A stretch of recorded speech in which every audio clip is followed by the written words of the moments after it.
colleagues,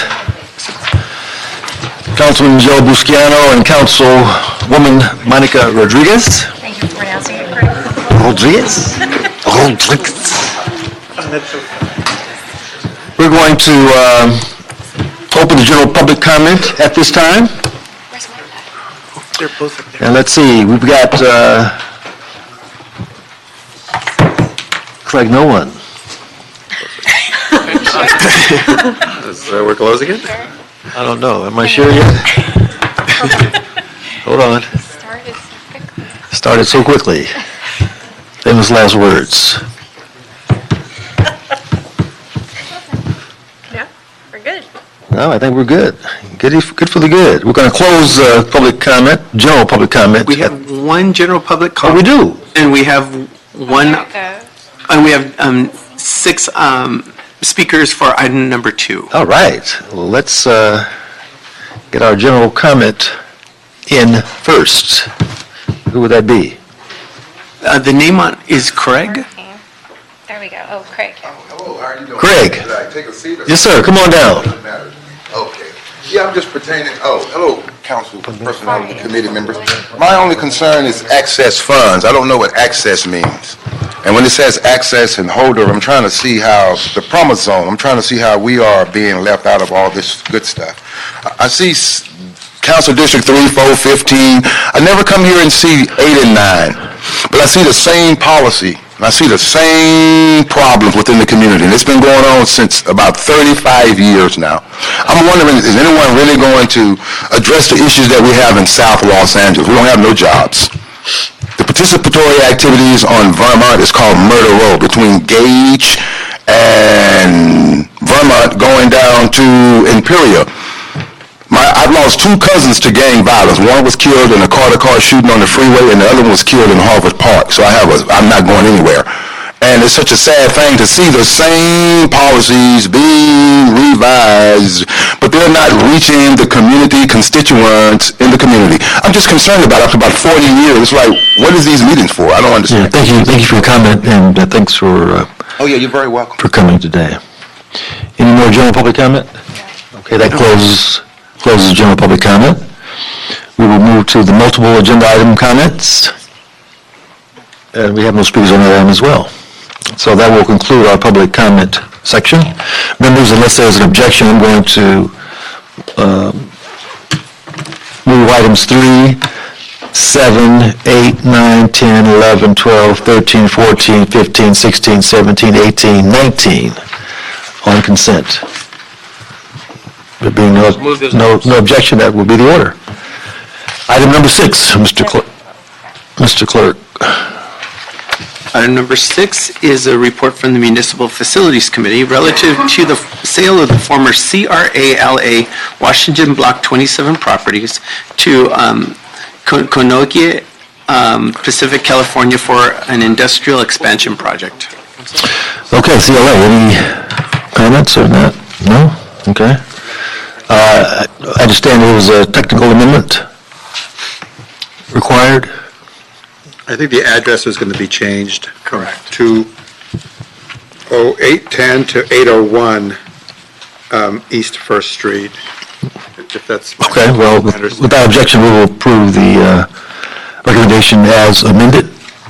Any objection? On record, did people to hear that? Yeah. Yeah, I believe the address needs to be changed. It was written as 810, but through 829 East First Street, but it should be 801 through 829 East Street. Okay, we will accept that amendment, and if there are no objections, we will, that will be the order. Item 1. Item number 1 are communications from the Mayor and City Ethics Commission relative to the appointment of Ms.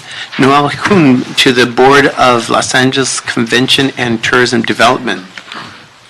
Excellent, Ms. Hume, would you care to join us? Good afternoon, Councilmember. Good afternoon. And you can just share with us briefly how your education, background, training, experience qualifies you for this exciting opportunity to serve. Sure. I'm a lifelong resident of Los Angeles. I'm currently a downtown resident and have been a downtown advocate probably for over a decade. Currently live in South Park, and I'm really excited to serve on the Convention Center Commission with your blessing, because I find that downtown has become so vibrant over the last several years. I've really enjoyed living and working in the community. I've enjoyed all of the excitement around the international attention and visitors and increased tourism to the city. With respect to my qualifications, I'm a trained attorney. I've been practicing law for several years. I'm sure you guys have seen me in city council meetings, and am now currently a real estate investor and developer with my own company. So with the convention center renovation and expansion, I think my skills will be uniquely suited to oversee and work with staff on the physical build-out as well as the management of the overall capital facility there. Any thoughts about challenges around tourism that you think the commission should be addressing, or you'll be able to? Well, I do think support that you? a lot of the resources of the department had been traditionally devoted toward management of the actual convention center. The city did very well in privatizing the operation, and it frees up a lot of staff time to really focus on growing other bases of the tax revenue and revenue that comes from tourism, like marketing toward the other 48 million visitors to the region. So I think that's a great move that the city made, and I'm looking forward to working with the city on that strategy. Okay, thank you. Members, any questions, comments? No, other than I thought Mayor Garcetti made an outstanding recommendation, and I look forward to your contributions on this very important post. Thank you. Mr. Buscano. I too want to echo Ms. Rodriguez's comments. I want to recognize Mayor Garcetti for putting forth Ms. Hune before us, and we've done some work together when you were CCA, and of course when you worked for Councilmember Bonin. I'm impressed by your knowledge, your background, and most importantly, your love for the city, and happy to see a downtown resident on making this recommendation. So we're in a very big, we live in a big, diverse city, and I want to ask, could you speak to how you'll continue to promote and expand tourism outside downtown Los Angeles? Sure. Well, I do think that outside, LA is a big city. One of our biggest assets is the wonderful cultural diversity that the city has, stretching from your district in San Pedro all the way to the North Valley. And there's so much attention in Los Angeles right now. We've had great successes with the George Lucas Museum, bringing the Rams here, another football team coming into the region, and then the Olympics coming here. I'm particularly excited to celebrate everything that the city has to offer, specifically in attracting international tourists. And I do know that the department has opened several offices worldwide to focus on that, and I think that it's not just downtown that should be focused on, it's really everything together, the synergy and the vibrancy that comes from all of the cultural backgrounds in Los Angeles really make it a melting pot that's really attractive everywhere. Appreciate that. I'd like to move the recommendation, Mr. Chair. Thank you. I agree. I think this whole notion of cultural tourism is something that we really want to embrace and expand more proactively. And so we're hopeful that your presence on the commission will help that as well. With no objections, we will move your recommendation, your appointment favorably to the commission, to the committee, from the committee to the council. And so we look forward to your service. Thank you. Thank you. Thanks, Karen. Next item. Item number 2 is the report from the Bureau of Street Services relative to near-term staffing needs for an initial update on the forthcoming process for a permit system for the sidewalk vending program. And this has also been referred to the Public Works and Gang Reduction Committee and the Personnel and Animal Welfare Committees. Okay, please come forward.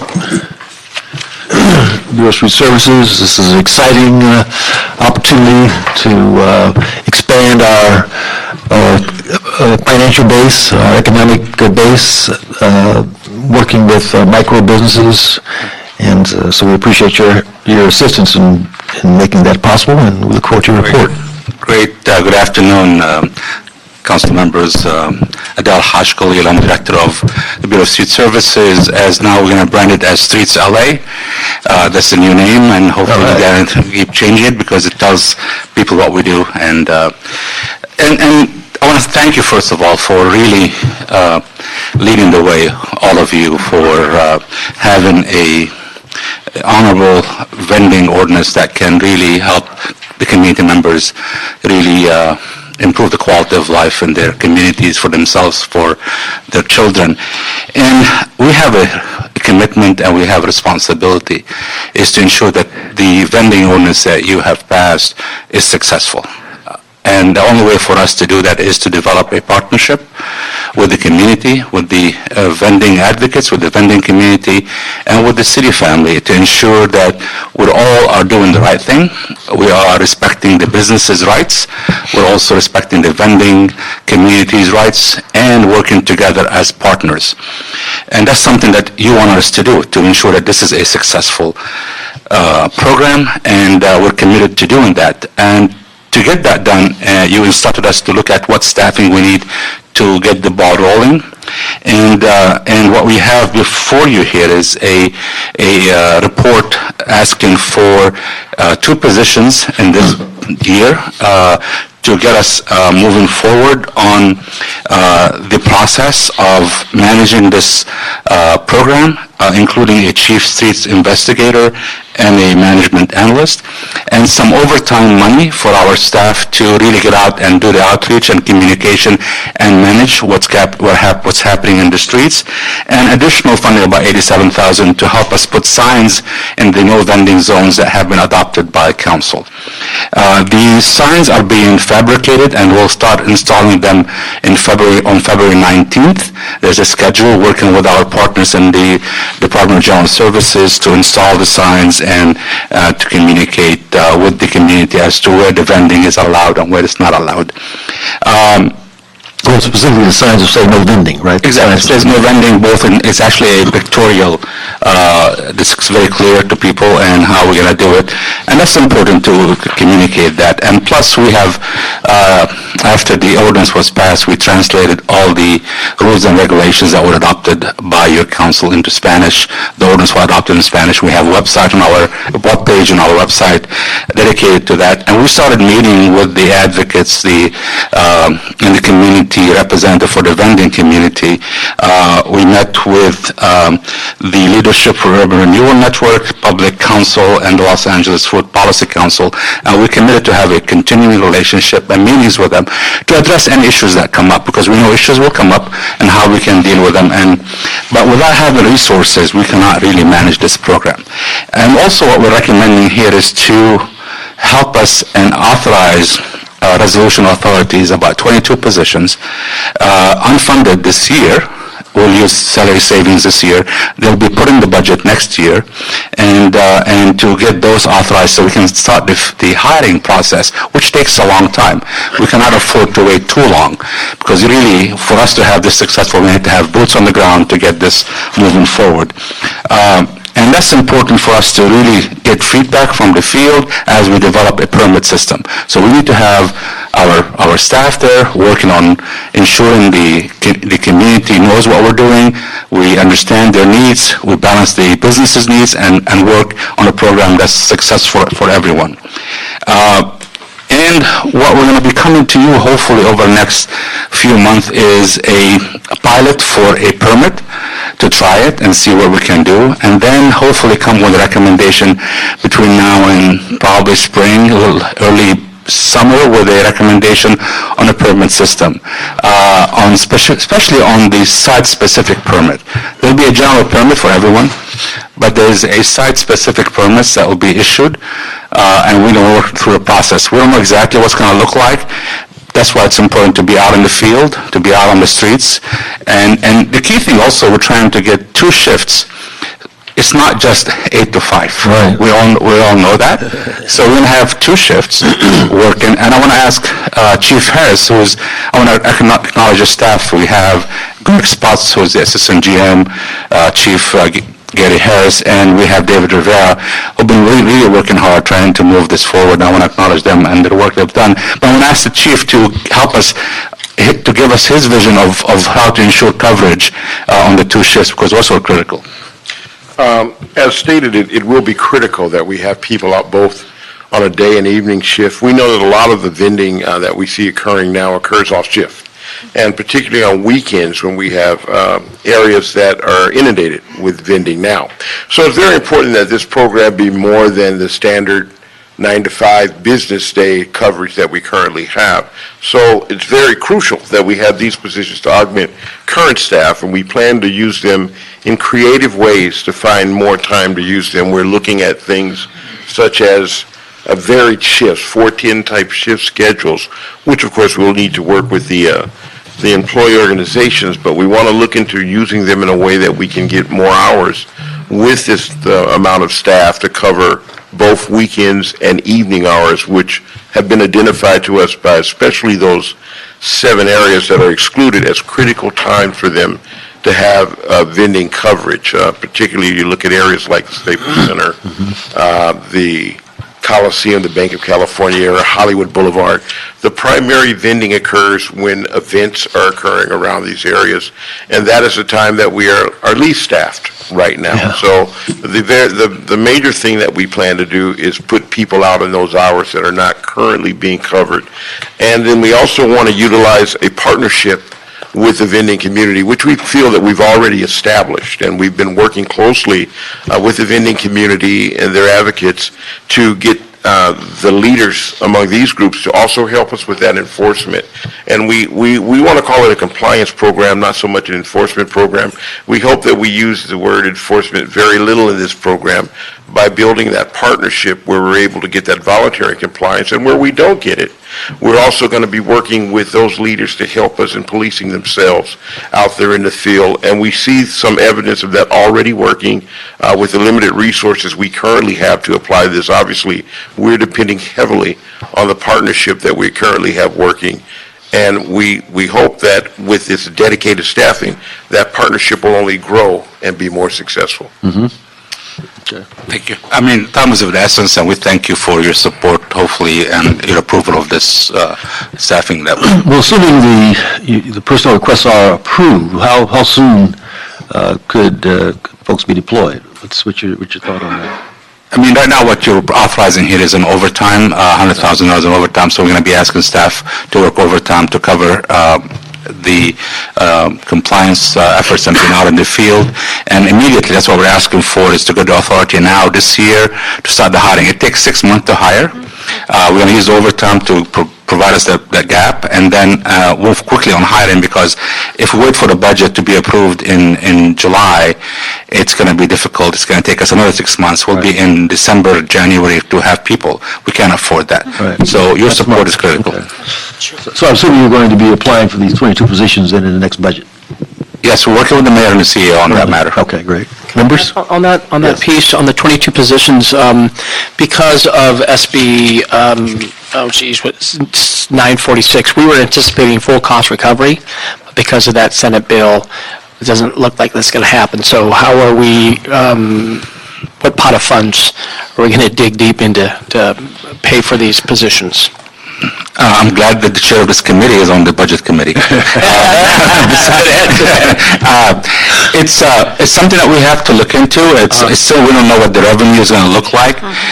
We're going to do some analysis on what type of permit, what's the tolerance for the value of the permit. When we do a location-based permit, it may have a high value based on the location. So I think we're entertained to maximize money coming in. At the same time, we want to make it so difficult that the normal community members, they should be able to afford this. So I think there's a responsibility. So we may see some coverage from the general fund to help alleviate some of the costs initially, and we'll see where we are in terms of the revenue coming in. And that's why we want to do a pilot to understand more what it looks like. And we're going to monitor the revenue over time. And we're working with each one of you. I mean, it's a very new area we're getting into. We want to get to a place where we prohibit people from actually becoming legal vendors by the cost of the permit. At the same time, we need to make sure we recover some of the costs. So it's going to be a process, but there is a value to locations that we're trying to figure out how we can add value to if you are in a key location that's really a revenue maker and you want to have that location, so it's going to cost you more than a general permit that you're doing it across the city. All right, Mr. Chair, you know what you got to do. Right on. And, I like the notion of encouraging compliance. Sure. And that really suggests that there's a partnership, and it appears that your involvement with the stakeholders through this process is the way to go. Ms. Rodriguez? Thank you, Mr. Chair. I agree with you. The notion that, on our other partners on the side of the coin are the vendors themselves, and making sure that they are adhering to the policies that we have all worked so collectively hard on to help achieve for the city. And the success of this is not just through what we're providing, but also their participation in helping to adhere to the policies that we've put in place. Are you concerned in terms of, have there been some early discussions right now? Because again, to your point about having to restructure the positions to help accommodate this expanded schedule among the employee organizations, has there been early conversations already to kind of tee it up? Because I recognize that the overtime is really an interim solution to help us start to fulfill some of the work that we need to do given the new nature of the policies that were adopted. How far off are we from helping to create a scheduling shift that would enable these employees to help fulfill this going forward without the use of overtime? Yes, we have discussed that issue with the organizations, and we believe that it is something that we can have resolved by the time that we bring these new folks on board. So we don't see it as an issue in stopping us from doing some redeployment. Great. That's all I wanted to know. Thank you. If I can, Mr. Chair? Yes. Remind me, is there a line item on education, public outreach? There's no money here for that. We are working with the advocates. Is there anyone out of these classifications, these positions will be tasked with outreach and public education? The administrative clerks will help, but we're actually, as a department, we are actually working with the mayor's office and actually getting a public information director, independent, just to help us overall for our activities. But one thing that we've done, working with the community advocates, and we're working with them right now on a outreach material. They're volunteering to use the resources to help us develop outreach materials in English and Spanish, so they're volunteering. We appreciate their support of us. But independent of this, we will be having our own staff and resources to help with the outreach, and that's going to be something that we're going to do for every activity in streets. It's not going to be just this. And that's something I think we can take as part of our regular program. Thank you. And I want to just echo that the Board of Public Works has been very supportive of everything we're doing. They're very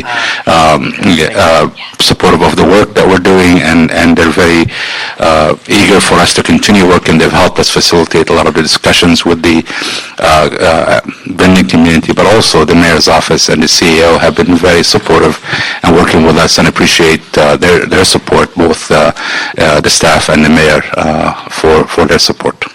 It has to be a real collaborative effort, and I appreciate the interaction already between city family and advocates and vendors and citizens that are concerned about this process. And so we look forward to the input from the CAL, CLA, and the relative departments. This is, I'm going to move, members, that we approve the report recommendations, and that we refer this report back to Budget and Finance also. Mr. Chair, we do have a few speakers on the queue.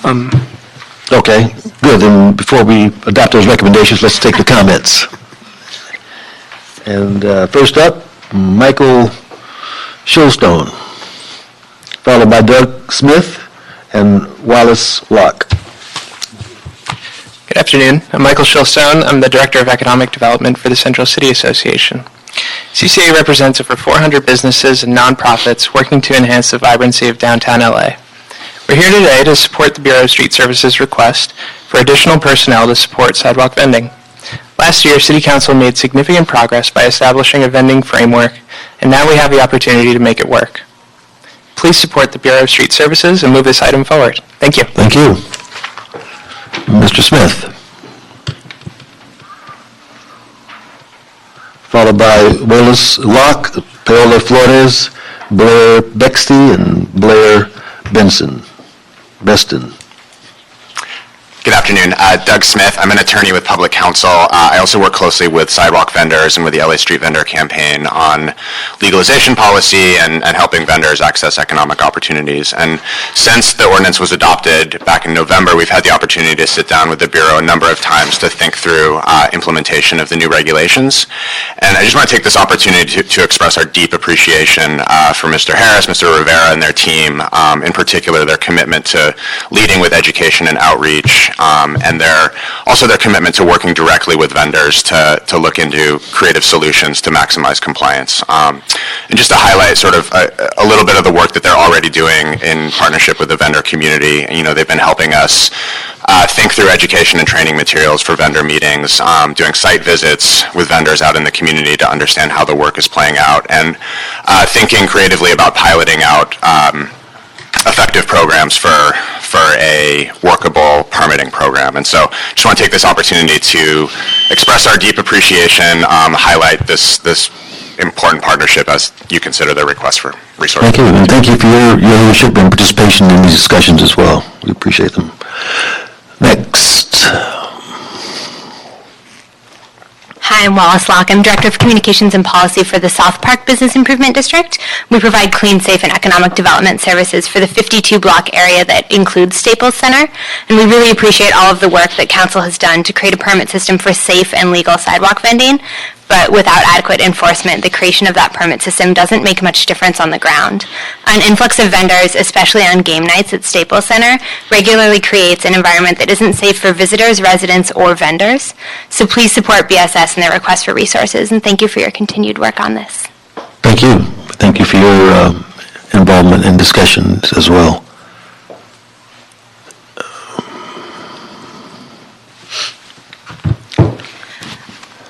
Good afternoon, council members. My name is Paola Flores. I'm the Director of Communications and External Affairs for the Historic Core Business Improvement District.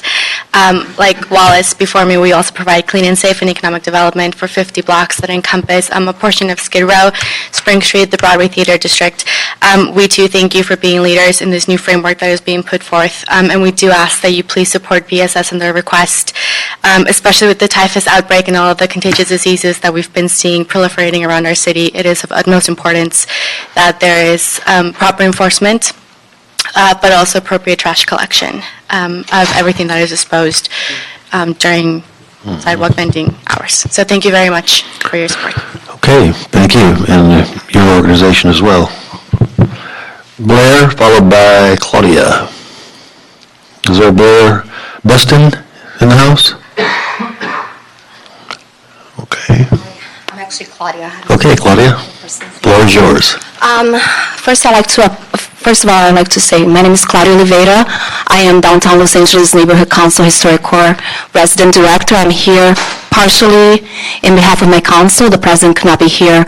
We just wanted to remind you guys that we did take a position on this, and our position was that unless this is heavily regulated, we were going to be unsure how we stood, but we decided to go forward with it under those conditions. In my private capacity, I like to say that where there's a heavy flow of pedestrians, it has become very dangerously, and the competition between vendors have also become a fighting for territory, and I've seen Mexican vendors fight with Persian vendors, where they will come and pick up their whole entire hot dog setup and toss it on the ground. So it's going to be tough, and I hope that you guys can find a way to fund this. Thank you. All right, thank you. I will. Any other comments? Okay, we'll close the comments on this item.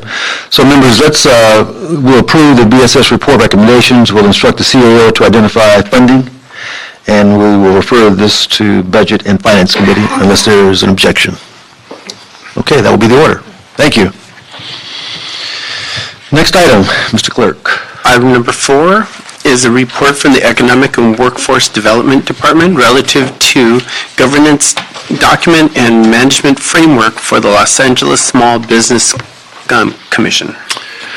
All right, the commission is something that came out of a number of hearings and meetings and deliberations over the past year or so, all designed to give businesses a better voice, right? And Good afternoon, Mr. Chair. the floor is yours. Daisy Hernandez with the Economic and Workforce Development Department. Before you is a report requesting your review and recommendation for City Council and Mayor to approve the governance document and the management framework for the Los Angeles Small Business Commission. In 2016, City Council approved the establishment of this commission to help promote, grow, and retain small businesses in the city. This advisory group would serve as a liaison between the city and the small business community and would provide a public forum to discuss issues affecting small businesses and small business owners. And of course, it would also facilitate the small business community to be involved in the city policy-making process. The original council approval specified that this commission would be made up of 7 members, 3 of which would be appointed by the mayor's office, 1 appointment by the president of the city council, another appointment by the chair of this committee, 1 appointment by this city's Budget and Finance Committee, and 1 appointment by the chair of the Innovation Grants, Technology, Commerce, and Trade Committee.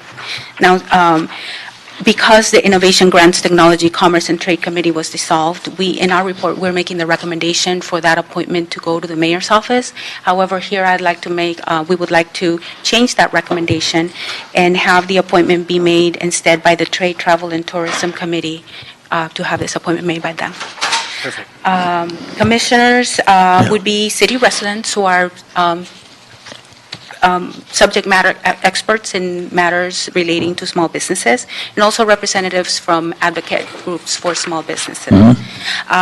They would be appointed to a 2-year term with the option for reappointment. 2-year term? A 2-year term, yeah, again with option to reappoint. The proposed governance document and management framework for the commission is attached to the report, and it outlines the principles, roles and responsibilities, and the goals of the commission, and provides guidance for the future commissioners to know, what their roles would be and how the commission would operate. Now, the commissioner duties would be pretty much advocating on behalf of the small business community, formulating goals and evaluating the goals and the performance of the commission, reviewing recommendations on legislation and policy that would affect small businesses, and also conducting outreach not only for the commission but also for all the programs and incentives that the city offers. If the recommendations in this report are approved, then we anticipate that the Small Business Commission can start holding meetings during the last quarter of this fiscal year. Of course, this is subject to the appointment of the members. Yes. Now, meetings would be held quarterly and would be subject to the Brown Act. Once established, we will report back to City Council on the Commission's annual priorities and work plan. Good. Well, I would hope that we can meet before that last quarter, but as soon as possible. As soon as possible, of course, subject to the appointment. I agree. I'll be glad to answer any questions. Sure. Members, any questions? Just a frustration, we gave direction in July of 2016. Correct. I mean, if this city is serious about small businesses and promoting small businesses and advocating for small businesses, why in the hell is it taking this long to form a governance on a small business commission? I don't know. It is frustrations that I have. And we It's understand. taken 3 years. Yeah. It is definitely a priority for our department to do and carry out the instructions from this committee and city council.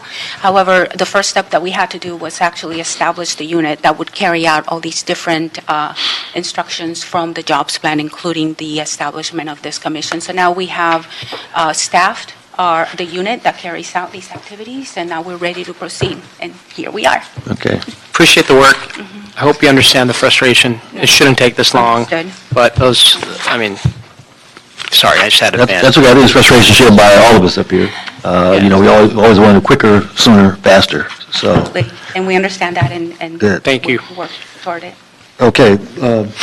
I'm good. So members, if there's no objection, let's approve the UWDD report as amended, and specifically The recommendation is that the commission would include 3 appointments by the mayor, 1 appointment by the chair of Economic Development Committee, 1 appointment by the chair of the Budget Finance Committee, 1 appointment by the chair of the Trade, Travel, and Tourism Committee, and 1 appointed by the City Council President. If there are no objections, that will be the order. Thank you. Thank you. Thank you. Next item. Our last item is item number 5, which is our reports from the Economic Workforce Development Department and Workforce Development Board and City Administrative Officer relative to the program year 2018-19 Workforce Innovation and Opportunity Act Carry-In Report. Good afternoon. Good. Aurora Brasi with the CAO's office, and I'm joined by representatives from EWDD. Robert Science, Assistant General Manager. Gerardo Rubalcaba, Chief of Workforce Development. The CAO report before you recommends approval of EWDD's Program Year 18-19 Workforce Innovation and Opportunity Act Fund Annual Plan Carry-In Report and related requests in their transmittal. Approval of these recommendations would authorize modifications to the 18-19 Workforce Development Board Annual Plan, which was approved in June 2018 by Council and the Mayor. The modifications include a reduction of EWDD's current year revenue budget for WIOA-related costs. Additionally, the recommendations authorize EWDD to expend general fund funding for Cash for College, Hire LA, Summer Youth Employment Program, and LA Rise, or the Los Angeles Regional Initiative for Social Enterprise, left over from program year 17-18 to be expended on those programs in the current year. They also request authority to accept reimbursements from the Social Security Administration for implementation of their Ticket to Work program and funds from the Mayor's Fund for an Entertainment Industry Internship Program, and to make adjustments to previously approved authority to repay grant funds for past disallowed costs. Their carrying report indicates that program funding is less by about $830,000 than what was anticipated in the current year. As a result, there'll be a reduction in related costs paid to the general fund in the amount of about $600,000. Our office will work with the department to identify potential general fund savings in the department's budget at the end of the current fiscal year to mitigate the impact on the general fund. And we're available for any questions. When is the internship for communities historically excluded from the industry? When is that going to be implemented? Oh, it's up and running now, and so that was Project Evolve. And so in partnership with the Mayor's Office and the Mayor's Fund, they've raised specifically $66,000 to actually have young people to intern within these industries. The program's fully implemented. How many young people do we have participating now? 32 individuals. How are they recruited? How do they? We recruit from all of our youth source centers as our primary pool, and then our partnership with our community colleges. So we use all of our community colleges and our adult schools, alternative schools, and our youth source centers. The report notes that the administrative costs to manage the program funded by the Workforce Innovation Opportunity Act are going to continue to rise. We know that over time. How are we going to address the issue if it's going to impact services? And it will impact services. How are we going to address that issue? So let me start with your last question first. No, it would not impact services. In our WIOA dollars, we do have an administrative cap, and that was part of the reason why they have the administrative cap from the Department of Labor, that only 10% of the WIOA dollars can be expended on administrative expenses. But it is our obligation to keep those administrative expenses in line with what is available. So under our new leadership, John Reamer coming in, that was one of the first issues that we're going to address, and we'll come back to you in our annual plan with a reduced administrative costs structure. So, but it won't impact the services. Okay. Members, comments? There's, if I may add, the department has, subsequent to the release of our report, the department has raised an issue of a need for an adjustment to the recommendations in our report related to contract terms, if you wanted to. Sure. So we need to actually include a technical, and ask them to write it down if I get it all right. A technical correction to attachment 1 of the CAO report to reflect funding for the Workforce Center providers, July 1, 2018 to June 30th, 2019. So this provides the full year funding. At the last action, only had provided 6 months worth of funding. So we want that technical correction. And then your staff astutely pointed out that we had some wrong dates on one of our attachments, and I think she was the only one that could actually see it, but we do have that correction. He reads as well. everything. Yeah, exactly. That surprised me with that. And then on the other piece of good news, we will be bringing 3 transmittals to you in the near future. One was for $10 million for wildfires remediation. So we've been working with your office, Councilman Rodriguez, to identify sites, and then also doing recruitment from our LA Rise and our other programs to have folks working in cleanup. And our first project has been very, very successful. The state gave us $500,000 additional for the Woolsey fire, and another $10 million over the next year to expand those cleanups. And then we also received an additional 2.1 of county dollars for summer youth or youth experience. I'm sorry, how much is it? 2.1. Did we normally get? Yeah. How much more? 2.1 million. Yeah. So this is an additional dollars, and we didn't have the official notice at the time of the writing of this report, so we've been working with the CAO's office and new transmittals, so we do keep them busy. Okay, that's And that program has been really successful in the brush clearance work Right. in the aftermath of the fires. So Right. it's been good. It's been really great. And I know we actually had, I think, someone who had been previously homeless that was employed, and we've just had a number of success stories with that. Right. So it's And- been a and great program. Our partner is Department of Sanitation, just for note. So. Been great. Thank you. Any question? Great, then let's approve the recommendation as amended, and without objection, that will be the order. What's next before our body? I believe the desk is clear. I believe the desk is clear also. Meeting is adjourned. Thank you, sir. Thank you.